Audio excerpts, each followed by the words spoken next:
Welcome to Sidebar, the bite-sized episodes of FindLaw's Don't Judge Me. I'm Laura Temme, and I'm joined by Andy Leonetti. Yo, Vincent Price is back in the grave.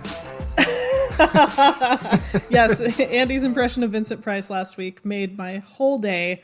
I'm very sad to see it go, but maybe it will come back next year. And we also have Joe Fawbush. I am really, really excited for this episode, though. I can't wait. Yes, this is going to be fun. Yeah, today we're talking about catfishing, and I don't mean catching fish with your bare hands. That's called noodling, and we have a separate blog post on FindLaw.com about that. You can catch catfish with a pole as well. You don't have to use your... Oh, okay. But yeah, I didn't know that. I thought, but thank you for... I learned something. Thank you. You really didn't know that? No. Oh, for crying out loud.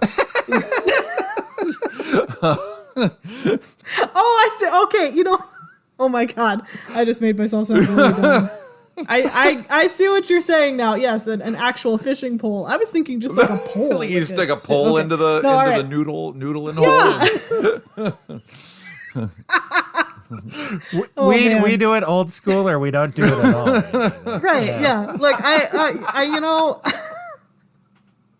know I have a law degree, but I still have my moments where I'm a little bit space cadet.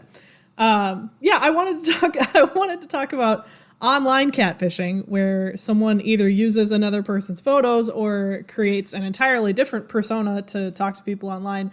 And before we get into the legal stuff, I have a confession to make to our listeners. I am a huge fan of the Catfish, the TV show. Okay. I thought you were just about to admit that you catfish somebody. No, I have never catfished anyone. Wait, no. hold on. No, I have never catfished anyone. I don't, but I just, I know that this show is kind of trash, and I don't know if it's the investigation process kind of touches on my love of true crime or what. I feel like, and I can say this again, just like I said that Johnny Depp sucks, I feel like also that Nev Schulman kind of sucks. I mean, of the hosts of MTV's Catfish, Neve is not my favorite. But without him, we wouldn't really have the term catfish. Because he was the victim in the original movie, right? In the documentary, yes. Sure he was. Sure you were, Neve. Well, there are people out there who think that the Catfish documentary from 2010 was not actually a documentary. They think that maybe that it was all scripted. I don't know. I'm not here to comment on that. But people may have also heard of this, especially recently because of the new Netflix series. But for sports fans out there, this is connected to the Manti Te'o debacle. Mm-hmm. The Netflix version is, I think it's called The Girlfriend Who Didn't Exist. Mm-hmm. A guy who played college football at Notre Dame, was a candidate for the Heisman Trophy, was likely going to be first-round draft pick in the NFL. And then I think his senior year, he finds out that his grandmother died and his girlfriend died on the same day. But the problem was, it turns out he'd never met this girlfriend in person, and eventually they find out that she wasn't real. I watched the documentary or the series about it, But he continued to act like he had a girlfriend, right? Well, no. When he found out that she wasn't real, at least based on, that's my impression from this new series. When they interview him about this, he is devastated about this and about that it wasn't true. Well, maybe don't play football for Notre Dame and this won't happen. Oh, wow. Okay. Well, maybe I should just move on before Andy makes anybody else mad. What do you have against Notre Dame football? A lot. Okay. We've opened a can of worms. We have. So I'm gonna move on. So you might be asking, Laura, what is catfishing? And I would love to tell you. Catfishing, like I said, became the popular term for someone lying about their appearance or sometimes their whole identity on online dating sites around the mid-2000s. And a catfish might lie about their age, their gender, their race, or any number of things, even when they hold themselves out as being in an online relationship with someone. And if you've seen Catfish, you know that sometimes these lies will carry on for years. And those are the ones that really boggle my mind, where someone will talk to these people for 5, 6, 7 years and never meet them in person. And it just, it breaks my heart a little bit, But at the same time, it's like, you got to meet these people in person. You have to. Yeah. And I think we can all agree that lies of that like magnitude are wrong. And I wouldn't blame anyone for feeling hurt or betrayed unethical. when they find out that, yes, like if you find out the person that you've been talking to or worse are in love with is not who they say they are, you're going to feel hurt about it. But this is a legal show. So I'm here to talk about the legal recourse that you might have. I have a couple tips for the folks out there who are meeting people online. And if you're catfishing, I'm talking to you too. How do you sleep at night? There might be a little more risk involved than you realize. So catfishing in and of itself is not illegal, but there are some situations where catfishing could be the foundation of a lawsuit or even criminal charges. For example, if it turns out you're talking to a minor, or if you know you're talking to a minor, if you start exchanging photos or things like that, possession of sexually explicit photos of a minor is child pornography. You're going to get a visit from Chris Hansen. This is very serious. And keep in mind, that applies even if you are a minor yourself. And I'll briefly do a little plug for some of our colleagues here at FindLaw who started FindLaw for Teens. We have some content about this.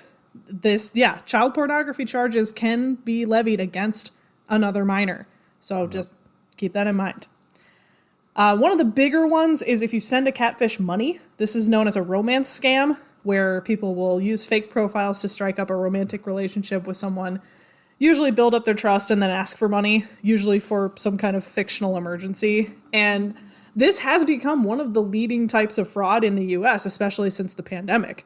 I have a statistic here. More than 24,000 people reported being victims of romance scams to the FBI in 2021. That is a lot. People, how many things do we have to write on FindLaw.com saying do not give money to people online? Right.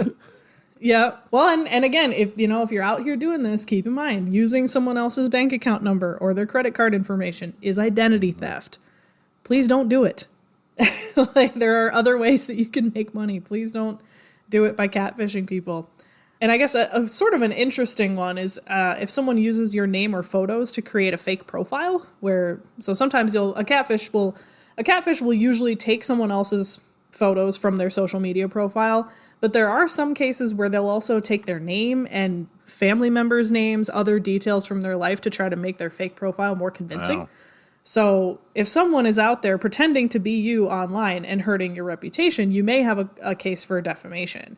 Plus, using someone else's photos might also be a misuse of intellectual property, although that gets a little dicey when we get into user agreements on social media platforms. I'm looking at you, Facebook, claiming that everyone's photos are yours. I don't have time to get into it. But just something to keep in mind. Now, could I sue someone who catfished me for emotional distress? That is a really good question. You probably could. I mean, the tricky part of all of these is tracking down the actual person behind the catfish. But yeah, I mean, we see a lot of cases where this kind of stuff turns into cyberbullying. And the problem is, in cases for intentional infliction of emotional distress are kind of hard to win. It's a very high standard where you have to prove that the person behaved in a way that was like so outrageous and so far outside of normal rudeness or that kind of thing. So those cases are kind of hard to win, but yeah, that would be an option. You know what's funny to me about catfishing is, and the sitcom on Hulu, Pen 15 kind of captured this beautifully. You know what show I'm talking about? You watch that? I haven't seen it, but I've heard of it. It's really funny. And if you grew up middle school or high school around like the year 2000, like a lot of it rang pretty true. In the early days of the internet, when chat rooms and ICQ, which predated AOL Instant Messenger, you could... okay. Thank you for explaining that. Yeah, I didn't know what you were ICQ. talking about. Joe, do you remember ICQ? I don't know. I Man, don't know if I ever okay. did that one. But you could find random people to chat with. Not just like friends in your contact list or whatever, like on AOL or whatever. Or maybe it wasn't that way, I don't remember. But you could find random people. Well, you Or could do that chat on room. AOL too. Yeah, okay. And there were chat rooms galore in like the late 90s. Yeah. By the time it was my time to be in middle school, it was like And MySpace. everybody lied about who they were. Everybody, myself, I catfished, I guess. I catfished and have been catfished. You were asking me before the show. The problem is that when someone messaged me and was like ASL, and I don't mean my initials there, but Steven's my middle name for the record. You say I was like 14 and you'd be like, oh, I'm 18, super muscular, like thick black hair, everyone did that. Yeah. Everyone did it. Like teens galore did this. Yeah. I think that's why I assume that everyone online is an axe murderer because of that experience. It's because I don't believe you. I don't know who you are. Like, yeah. Okay. Send me a picture. No. Right. Yeah. Yeah. Well, and actually, Andy, you're bringing me to a really good, something that I wanted to talk about is how do you know if someone's catfishing you? And so so Andy, it sounds like you have been both the catfish and the catfish. To be clear, these are like sort of 20-minute long catfishing experiences. Yeah. Not right. It wasn't a lengthy relationship. Not taking place over like the course of 2 years or a year or whatever. Like this is like you're chatting with someone in a chat room and you're just lying about yourself and sometimes you're dumb enough to think that the other person isn't doing that. The person on the other end isn't doing that, but of course they were. Come on, of course they were. Yeah. Yeah. I do think it. Well, and Joe, I'm guessing you've never. No, been like I catfished, said, right? I assume everybody is evil and lying. Joe thinks everyone's lying. Yeah, no, I don't even know that the internet is real. Yes, you do. It's a series of tubes. Okay, great. Well, so yeah, I did want to. I wanted to leave you with a couple of tips of how do I know if someone's catfishing me? Because here's the thing, dear listeners, I know it's hard out here, and everybody's like the online dating thing is kind of the baseline at this point. But you gotta be careful in these online interactions because scammers are everywhere. And I know you've probably got people in your life just like I do saying that a lot of people find love or whatever it is you're looking for online. But there are a couple red flags that I would like you to watch for.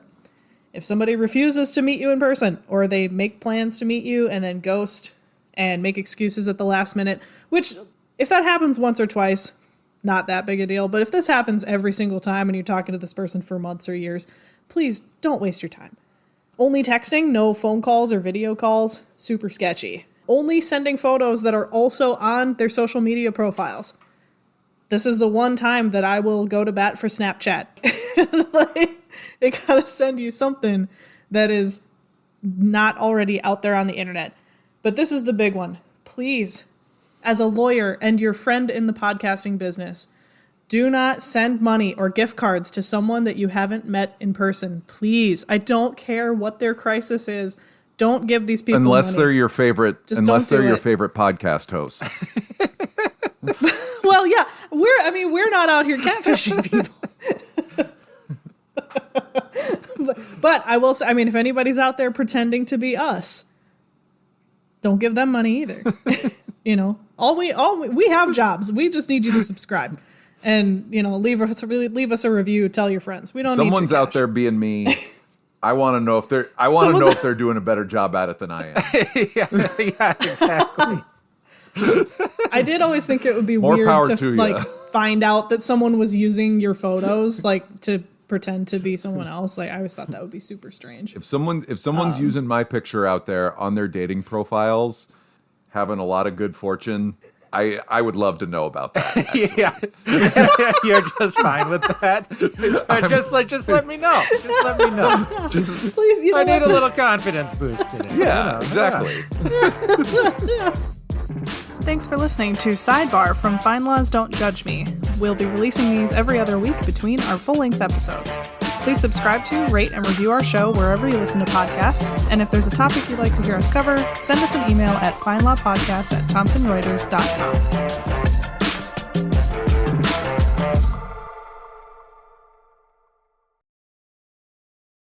Oh man, I just thought of the Seinfeld episode where Elaine accidentally falls in love with the the 15-year-old movie who makes the pics at the video store, Vincent, because he would only talk on the phone. Oh yeah. Yep. And then when she opens the door, he goes, "My acne."